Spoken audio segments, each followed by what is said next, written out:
So good afternoon guys, welcome to my channel. आज हम करेंगे क्रिस्टल क्या होता है, उसके अंदर डिफेक्ट्स क्या होते हैं, उनकी रीज़न क्या क्या है और कितने तरह के डिफेक्ट्स क्रिस्टल के अंदर ऑक्यूपाई होते हैं।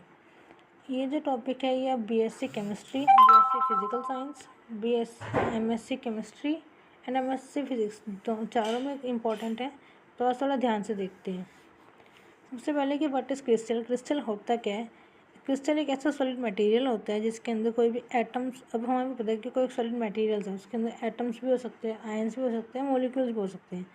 तो कोई भी ऐसा सॉलिड मटेरियल जिसके अंदर आयंस, एटम्स या मॉलिक्यूल्स होंगे और उसको हम एक 3D पैटर्न के अंदर अरेंज करते हैं, लेकिन पैटर्न कैसा हो? पीरियोडिक हो और रेगुलर पैटर्न हो।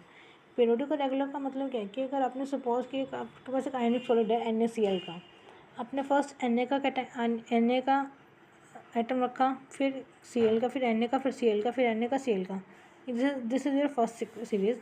सेकेंड सीरीज आपने सेम ऑब्टेन किया है कि Na फिर Cl फिर Na फिर Cl फिर Na Cl। एक पीरियोडिक पैटर्न है, एक रेगुलर पैटर्न है। या आपने सपोज कीजिए कि फर्स्ट सीरीज में NaCl रखा है, फिर Cl Na रखा है, मतलब कि सीरीज आपने फिक्स किया कि Na के पास Cl है, या Cl का जो नेबरिंग है वो Na होगा। आपने से फिक्स रखा कि ए बी टाइप का आइटम बनाया, फिर से उस पैटर्न को दोबारा रिमूव कर दिया, फिर से ए सीरीज आ गई, फिर से बी सीरीज आ गई। मतलब कि एक क्रिस्टल के अंदर आपने जो पैटर्न रखा है उसको पीरियोडिक रखा है और रेगुलर पैटर्न रखा है 3D के अंदर, तो ऐसे सॉलिड मटेरियल को बोलते हैं क्रिस्टल, जैसे कि NaCl हो गया, डायमंड हो गया। करेक्टरिस्टिक क्या होता है कि जो क्रिस्टल्स होते हैं वो क्या होते हैं, लॉन्ग रेंज। अब करेक्टरिस्टिक हम किस स्पेस पे डिफाइन करते हैं, पहले हम देखेंगे क्रिस्टल कितने टाइप का होते हैं। क्रिस्टल दो टाइप का होते हैं, क्रिस्टलाइन और अमॉर्फस। क्रिस्टलाइन मतलब कि सॉलिड क्रिस्टलाइन, सॉलिड दो तरह का होता है, क्रिस्टलाइन और अमॉर्फस। ठीक है, क्रिस्टल हमने पढ़ लिया कि रेगुलर पैटर्न होगा। देखते हैं कि सॉलिड क्या होता है। क्रिस्टलाइन और अमॉर्फस दो तरीके होते हैं। क्रिस्टलाइन मतलब क्रिस्टल सॉलिड होगा जिसके अंदर जो पैटर्न होगा रेगुलर होगा, पीरियोडिक होगा। लॉन्ग रेंज ऑर्डर का मतलब क्या होता है कि उसमें वो काफ़ी टाइम तक चलने वाला होता है। लॉन्ग रेंज ऑर्डर का मतलब क्या होता है कि उसकी जो स्टेबिलिटी होती है ज़्यादा होती है। शेप डेफिनेट हो जाएगी क्योंकि रेगुलर पैटर्न हो गया। क्लीवेज प्रॉपर्टी को शो करेगा, मतलब उसको इजीली कट हम कर सकते हैं।